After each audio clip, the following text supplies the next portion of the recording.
저번에 했던 투표 이제 두 번째로 제일 많이 나왔던 주제 네. 있잖아요. 근데 이제 저희 소울님들은 점을 보는 것을 좋아하시는 분들이 되게 많잖아요. 그래서 어떤 분들은 점 자주 보면 안 되나요? 이렇게 물어보시는 분들이 계시는데 어떻게 생각하시나요, 주님?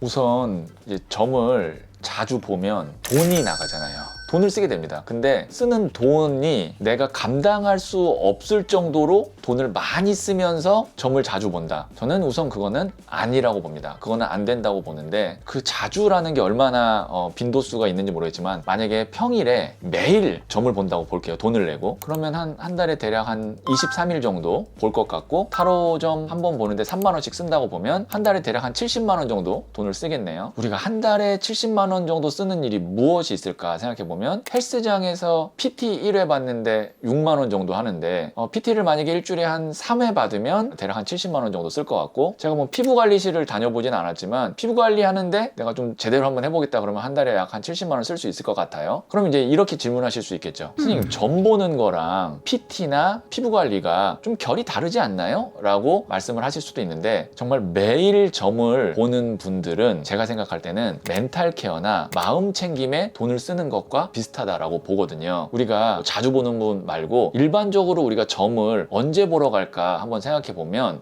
내가 이리저리 다 해봤는데도 정말 해결되지 않는 고민이나 걱정이 있을 때, 인생에 있어서 진짜 중대한 결정 내릴 때 있잖아요. 혹은 새해가 시작될 때 보통 우리가 신년 운수 보러 간다고 하죠. 그래서 신년 운수 보러 갈 때가 보통 점을 보러 갈 때입니다. 근데 정말 자주 보는 분들, 매일 보는 분들은 매일 우리가 그렇게 막 심각한 고민이 있거나 아니면은 매일 그렇게 중대한 결정을 다양하게 내려야 되거나 그렇지 않아요. 그러면 무슨 질문으로 매일 점을 볼까? 보통 연애에서는 헤어졌어요. 이별했어요. 그래서 그 사람 나한테 다시 돌아올까요? 그 사람 지금 속마음 뭔가요? 라고 물어보는 질문을 매일 하시는 분들도 있고, 아니면 지금 취업을 준비하시는 분들이나 어떤 시험을 준비하는 분들이 저 합격할까요? 혹은 뭐 승진될까요? 이런 질문을 반복으로 하면서 점을 보러 오는 경우가 많습니다. 그럼 제가 PD님한테 한번 물어볼게요. 왜 같은 질문을 계속 점을 통해서 하게 되는 걸까요? 너무 간절해서, 그게 너무 이루어졌으면 좋겠어서. 네, 맞습니다. 진짜 간절해서 그런 거예요. 간절하면 불안해요. 왜냐면 안 될까봐. 그러니까 그 불안해서 미래를 좀 본다는 사람, 미래를 볼 수 있다는 도구를 통해서 좀 내가 잘 될 거라는 확신을 얻고 싶어서 그런 거예요. 내가 너무 사랑하는 사람이 있었는데, 아직도 나 그 사람 사랑하는데 그 사람이 날 떠났어요. 그래서 그 사람이 다시 나한테 돌아와 줬으면 좋겠고, 혹시라도 나 아닌 다른 사람 생겨서 영원히 이별될까봐 너무 불안해요. 다시 만나고 싶은 마음 간절해요. 그래서 다시 만날 수 있을 거라고, 그 사람이 연락 올 거라는 말 들으면 오늘 좀 잠을 잘 수 있을 것 같아서 내가 점상담을 받는 경우가 있고요. 그리고 내가 뭐 예를 들어서 5년 동안 공무원 시험 준비했어요. 그래서 이제 곧 시험을 앞두고 있어요. 나 이번에 떨어지면 진짜 부모님 볼 면목도 없고, 나 5년 동안 준비한 거 진짜 너무 허무할 것 같고, 그래서 이번에는 꼭 되고 싶은 마음이 간절한데 잘할 수 있을 거라고, 이번 시험에 합격할 수 있을 거라고 이야기 들으면 그래도 나를 또 다시 한번 붙잡고 자신감 얻고 잘 수 있을 것 같아서 점을 보는 겁니다. 제가 어떻게 이렇게 잘 아냐고요? 저도 그런 시절이 있었고, 저는 또 20년 동안 점 상담을 했고, 또 수천 명의 상담사들을 제가 교육해 왔잖아요. 그래서 이런 것들을 알 수가 있습니다. 물론 다른 이유로 점 상담을 자주 받고 또 중독되는 경우도 있어요. 그건 제가 좀 뒤에서 이야기를 하도록 하겠습니다. 하지만 점 상담을 자주 받는 분들은 보통 나의 이런 불안을 다스리기 위해서 점 상담을 자주 보는 경우가 많아요. 내 불안을 다스리는 용도로 그래서 점 상담을 보는 거는 저는 자주 봐도 괜찮다라고 생각합니다. 다만 아까 말씀드렸다시피 내가 한 달에 300만 원 버는 사람인데 점 상담으로 200만 원 쓰면 안 되잖아요. 그래서 내가 감당할 수 있는 지출 규모의 수준 안에서 점 상담 자주 보는 거 괜찮다고 생각하고요. 그리고 다들 겪어보셨겠지만 결국엔 다 지나갑니다. 내가 그 사람 때문에 아픈 상처 점점 옅어져요. 그리고 그 상처가 추억으로 전환이 되잖아요. 내가 한 달 동안에는 매일 그 사람 다시 돌아올까요? 점 상담 받다가 그 빈도가 일주일에 한 번으로 바뀌고 한 달에 한 번으로 바뀌고 점점 그 빈도가 떨어진다고요. 그러니까 내가 아픈 상처, 추운 계절 지나가는 데 있어서 완충제, 범퍼 역할로 점 상담을 활용하는 거 저는 괜찮다고 봅니다. 근데 그러면은 이제 제가 합격할지 안 될지 아니면 이제 그 헤어진 사람이랑 다시 만날지 안 만날지 이게 결국에는 좋은 말 듣고 싶어서 이게 점을 보는 거잖아요. 근데 안 된다고 하면 오히려 더 이제 사람들이 절망감 생기고 그런 거 아니에요? 솔직히 맞습니다. 네. 거의 다 그래요. 그러니까 거의 다 나한테 잘 될 거라고 좋은 말을 해주는 점집을 찾아가는 경향이 아주 크다고 볼 수 있어요. 대부분 그래요. 뭐 예를 들면 내가 시험에 합격할까요? 라고 물어봤는데 아니요, 이번에 불합격할 거예요 라고 이야기하는 상담가가 있으면 그 상담가한테 보통은 안 가요. 근데 만약에 이제 점을 봤는데 안 될 거라고 나왔는데 이제 된다고 말해주는 거는 희망 고문 아니에요? 이제 결국은 희망 고문하면서 돈을 버는 그런 게 아니에요? 그래서 저도 사실 상담을 하면서 그것에 대한 고민을 많이 했어요. 어찌 보면은 간절한 사람의 불안 심리 이용해서 돈을 버는 게 아닐까라는 도덕적인 고민을 많이 했습니다. 그런데요, 진짜 간절하고 내가 불안한 시기에는 잘 될 거라고 이야기를 해주는 사람 필요하더라고요. 시험에 합격할 수 있을 거라는 그 말 한마디가 그 사람을 붙잡고 끌고 가서 실제로 합격도 시킬 수 있더라고요. 이런 실험이 있었어요. 불면증인 사람들한테 비타민 주면서 숙면 취하는 수면제라고 이야기하면서 줬더니 실제로 그 비타민 먹고 불면증인 사람들이 잠을 잘 잤다. 플라시보 효과라고 하죠. 저는 이것이 우리의 운이나 인생에도 영향을 주는 것이 있다고 봐요. 상담사가 진심으로 이 사람한테 잘 될 거라고 이야기를 해준 것이 그 사람의 생각을 깨우고 그것으로 인해서 내 세포가 깨어나고 실제로 행동을 하게 만드는 거죠. 저는 그것을 이렇게 표현하고 싶네요. 양자역학적인 플라시보다.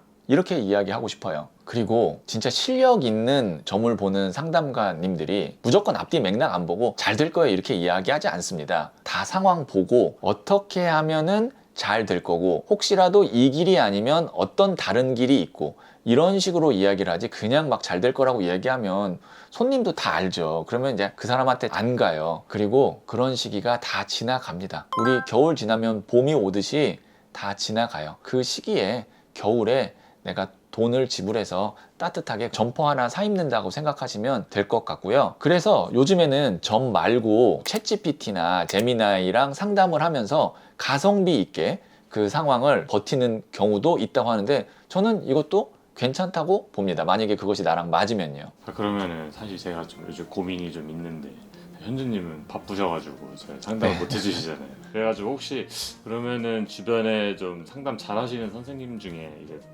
아시는 분 계시면 추천 좀 해주세요. 제가 상담은 해드릴 수 있지만 아마 저한테 이야기하기 좀 어려운 문제가 있으셔서 그런 것 같은데 제가 좀 추천드리고 싶은 거는 소울톡에 이제 타로 선생님 말고 신점이랑 사주 선생님들도 다 계시거든요. 그리고 이분들은 기본적으로 채용을 할 때 다 엄격한 심사 기준을 통과하신 분들이기 때문에 기본 이상은 다 되는 분들이에요. 그런데 중요한 건 나랑 케미가 진짜 맞는 선생님을 만나는 게 굉장히 중요한데 그래도 선생님들이 너무 많다 보니까 저 어떤 선생님이랑 상담해야 될지 모르실 것 같아서 제가 진짜 실력 있는 선생님들 몇 분을 좀 추천해 드릴게요. 본문하고 고정 댓글에 남겨 드릴 테니까 지금 점 상담이 필요하신 분은 그분께 한번 먼저 가보시고 만약에 그분이 좀 바쁘시면 다른 선생님들도 괜찮으시니까 한번 상담 받아보시는 거 좋을 것 같아요. 꼭 상담 받아보고 네. 후기 남기도록 하겠습니다. 네. 예전에 어떤 프로그램에서 봤는데 이제 모든 결정을 이 점으로 보는 사람을 본 적이 있거든요. 뭐 예를 들어서 막 옷 살 때 이게 나랑 잘 맞는지 옷 사는 것도 점으로 보고 사람 만나러 가는 것도 이제 점으로 갈지 말지 정하고 점괘가 안 좋으면 약속을 취소하고 그러더라고요. 네. 이런 건 근데 좀 너무 심한 거 아니에요? 저도 그거는 안 좋다고 봅니다. 아까 제가 잠깐 다른 이유로 점에 중독되는 경우는 뒷부분에서 말씀드리겠습니다 한 것이 이거거든요. 그러니까 모든 결정을 말씀하신 대로 옷을 빨간색 살까 파란색 살까 내가 여행을 이번에 갈까 말까 이거는 안 좋다고 봅니다. 왜냐면 처음에는 결정장애라 그러죠. 어떤 것을 결정하는 데 있어서 고민이 돼서 점을 보기 시작했는데 그게 처음에는 잘 맞았을 거예요. 진짜로 그대로 했는데 잘 맞아서 그것이 이제 두세 번 반복이 되면 계속 점을 보고 결정을 하는 것에 중독이 되거든요. 그러면 이제 우선 돈이 많이 나가잖아요. 그래서 이런 분들은 타로 카드를 혹은 사주를 본인이 배워서 매번 본인이 뽑아보면서 혹은 사주를 펴서 결정하는 분들도 있어요. 근데 이것도 돈은 안 나가지만 뭐가 문제냐면 내가 모든 결정을 이 점에 의존하다 보면 사고, 직관, 메타인지, 회고 이런 기능이 다 다 그냥 사라지는 거예요. 점점 약해져요. 그래서 나중에는 점으로 내가 결정 안 하면 모든 결정을 할 수 없게 되고, 그리고 점만 보고 결정하면 그것이 불안하고 굉장히 찜찜해서 결과적으로 안 좋은 결과를 내가 스스로 만들어내는 그런 악순환이 되거든요. 요즘에 이제 AI 전문가분들이 이렇게 이야기 하시더라고요. 너무 어린 애들한테 일찍 제미나이나 챗GPT 쓰게 하지 말아라. 왜냐면 제미나이나 챗GPT를 일찍부터 쓰게 되면 어린아이들의 정보를 탐색하고 그거를 처리하고 그것으로 통해서 내가 뭔가 판단하고 우리 뇌가 해야 되는 기능을 AI한테 다 위임하게 되면 뇌가 발달할 수가 없다라고 해서 너무 일찍 아이들한테 AI 쓰지 말라고 전문가분들이 이야기를 하거든요. 그래서 내가 모든 것을 점에 의존하고 있다는 것은 나의 어떤 영적인 기능을 다 지금 점에 넘기게 되면서 그 기능이 약해지기 때문에, 만일 지금 이런 분이 있다면 이것도 알코올 중독 비슷하게 중독이 된 거기 때문에 정말 단호한 마음을 먹고 진짜 내가 점이라는 걸 딱 끊고 그것으로부터 벗어나려고 노력을 하셔야 됩니다. 이게 간단한 문제가 아닐 수 있어요. 그러면은 이제 또 우리나라 최고의 타로 마스터라고 할 수 있잖아요. 저는 그렇게 생각을 하는데, 그럼 되게 잘 보시는데 현주님은 의사결정 하실 때 타로 카드로 결정하시나요? 그러면? 처음에는 타로 카드를 배우시거나 사주팔자를 배우면 내가 내 점 보는 게 진짜 재밌고 잘 맞고, 그런데요, 셰프들이 보통 집에서는 직접 요리 안 해 먹고 대충 먹는다고 하잖아요. 맞아. 그게 왜냐면 자기가 요리를 하는 것이 직업이다 보니 또 요리를 하고 싶지 않은 거예요. 저도 귀찮으니까. 귀찮으니까 점을 정말 많이 봐야 되잖아요. 그러니까 막상 내 점은 작은 의사결정은 보는 게 좀 솔직히 말하면 귀찮고요. 그리고 내가 내 점 잘 못 봐요. 그런 말 있잖아요. 이발사가 자기 이발 못하고 의사가 자기 병 못 고치는 것처럼 점을 보는 사람이 자기 점 잘 못 보는 경우가 많은데, 왜냐면 그거를 객관적으로 딱 이렇게 해석을 해야 되는데 자꾸 나한테 유리한 쪽으로, 내가 듣고 싶은 쪽으로 좀 왜곡해서 해석하는 경우가 있어서, 저 같은 경우는 그렇습니다. 그래서 이제 제 점은 제가 잘 안 보고, 만약에 진짜 중요한 의사결정이면 다른 신점 선생님이나 다른 사주 선생님이나 다른 타로 선생님들까지 보고 다 총합으로 해서 의사결정을 하는 경우가 많이 있습니다. 점을 보시는 분들이 많기는 한데, 이게 또 어떤 사람들은 점을 오히려 너무 많이 보면은 원래 자기 팔자가 꼬인다고도 하는데 이거는 어떻게 생각하시나요? 우리가 보통 꼬인다라는 개념이 실이 이렇게 막 이리저리 막 이렇게 왔다 갔다 해서 엉켜 있는 상태가 보통 꼬였다라고 하잖아요. 그러면 인생이 꼬인다라는 거를 이렇게 보면 될 것 같아요. 점을 많이 본다는 거는 이제 여기도 가고 저기도 가는 거잖아요. 그러면 어떤 곳에 갔는 데는 잘 될 거니까 해보래요. 근데 다른 점집에 가니까 이거 좀 안 될 것 같으니까 조심하라고 해요. 그러면 이건 이렇게 볼 수 있어요. 내 무의식의 내비게이션이 계속 경로를 바꾸는 거예요. 그럼 우리가 내비게이션 경로 계속 바꾸면 어떻게 돼요? 목적지에 못 가고 계속 이 길 저 길 다니다 뱅뱅뱅뱅 돌고 있는 거예요. 그래서 이것이 팔자가 꼬인다 라고 이야기를 할 수도 있겠어요. 자꾸 이 집 저 집 다니면. 그래서 나랑 잘 맞는 상담사를 찾는 것도 중요하고, 어느 정도 내가 딱 이렇게 결심이 섰으면 점을 그만 보거나 아니면 필터링해서 그 길을 가는 것이 중요합니다. 그 납을 금으로 만드는 기술이 연금술이잖아요. 그 연금술사들의 아주 중요한 비밀 원칙이 뭐냐면, 금이 될 때까지 소뚜껑을 열어보지 마라. 이것이 비밀 원칙 중에 하나예요. 왜냐면 납을 금으로 만들 때는 거기에 여러 가지 원소를 넣고 압력이라든지 에너지의 응축이라든지 그런 것을 솥에 딱 담은 다음에 뚜껑을 닫는 건데, 그것을 이제 초보인 연금술사들은 불안하거든요. 이게 금이 되고 있나 안 되고 있나? 그럼 자꾸 뚜껑을 열어본다고요. 근데 뚜껑을 한번 열어보는 순간 어떻게 되냐면 거기 안에 있던 에너지가 다 빠져나가고 열이 유지됐던 게 바뀌고 결국에는 그 실험은 실패가 되고 금이 만들어지지 않는 거라고 보거든요. 그래서 금이 완성되기 전까지는 뚜껑을 절대 열어보지 말라라고 원칙이 있는데, 이것은 우리의 인생에서도 비슷하게 적용이 됩니다. 내가 어떠한 결심을 했어요. 그런데 자꾸 다른 점집에 가면서 계속 물어보게 되면 이야기가 다르고, 그러면 결심이 의심이 됩니다. 그리고 자꾸 다른 말들이 섞여요. 그렇기 때문에 한번 내가 이렇게 결심했으면 그것이 내가 원하는 미래가 될 때까지는 그대로 한번 쭉 해보시는 것이 좋습니다. 그러면 점집을 다 자주 다녀도 팔자가 꼬이지 않을 거예요. 그러면은 이제 신점 이런 건 이제 무당한테 갔다가 이제 잘못하면은 귀신 씌일 수 있다. 네. 그런 말도 있는데 이거는 진짜인가요? 어떻게 생각하세요? 네, 이거는 제가 무당이 아니기 때문에 어떤 에너지나 심리 상태 측면에서 그냥 말씀을 드릴게요. 제 의견이 또 무당 분들 입장에서는 틀릴 수도 있습니다. 무당 분들이 계시는 신당이라고 해야 되나요? 점집에는 아무래도 오랜 세월 동안 사람들의 어떤 한, 슬픔, 욕심, 여러 가지의 긍정보다는 어둡고 탁한 기운이 많이 응축되어져 있을 수 있어요. 그래서 그 기운이 나한테 옮겨지는 것이라고 생각을 해요. 그렇기 때문에 귀신이 쓰인다라는 것은 정말 우리가 막 소복을 입은 귀신이 나한테 뭐 들어오거나 내 등 뒤에 이렇게 올라타는 것이 아니라 그 곳에 있는 탁한 기운과 내가 동기가뭉이 되는 거죠. 동조가 되는 거예요. 근데 내가 만약에 지금 굉장히 컨디션이 좋고 건강하고 내 주파수가 높은 상태면 그런 곳에 가도 전혀 그 기운이 나한테 동조가 되지 않습니다. 근데 내 주파수와 어떤 그 상태가 지금 이곳에 있는 안 좋은 주파수, 탁한 기운과 비슷하면, 특히 동기가뭉력이 높은 분이면 그것이 이제 동기가뭉이 돼서 집에 왔는데도 그 탁한 에너지와 기운이 계속 공명 상태가 되니까 내가 뭔가 몸이 아프고 컨디션이 안 좋고 우울하고 아, 나 귀신 쓰였나? 이런 감정이나 상태가 되는 거죠. 그래서 기존에 이런 경험이 있으셨던 분, 꼭 점집이 아니어도 안 좋은 기운에 가면 내가 동기가뭉이 잘 됐거나, 그리고 또 그런 상태에서 내가 컨디션이 요즘 안 좋거나 기분이 너무 울적하면 웬만하면 그런 시기에는 무당분들이 계시는 신당, 점집은 안 가는 것이 좋겠죠. 그럴 때는 타로를 봐야겠네요.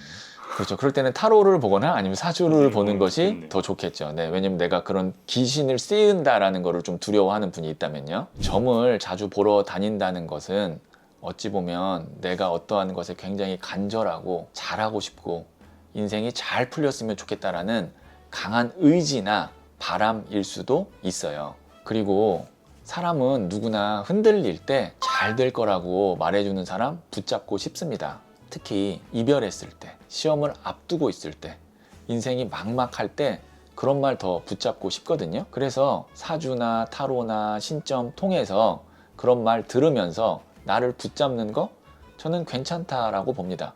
어떻게 보면은 추운 겨울에 담요 덮고 있는 거라고 생각해요.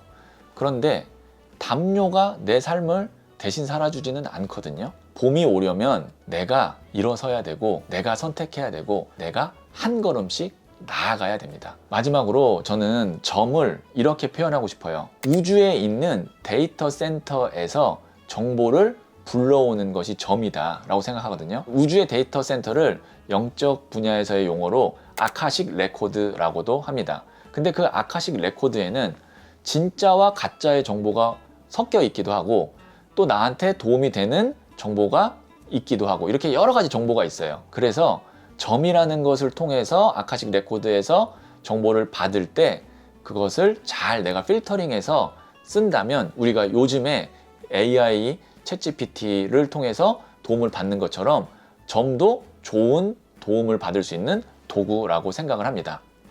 오늘의 이야기는 여기까지고요. 잘 될 운명으로 가는 힌트를 얻으셨다면 구독, 좋아요 해주세요. 잘 될 운명으로 갑니다.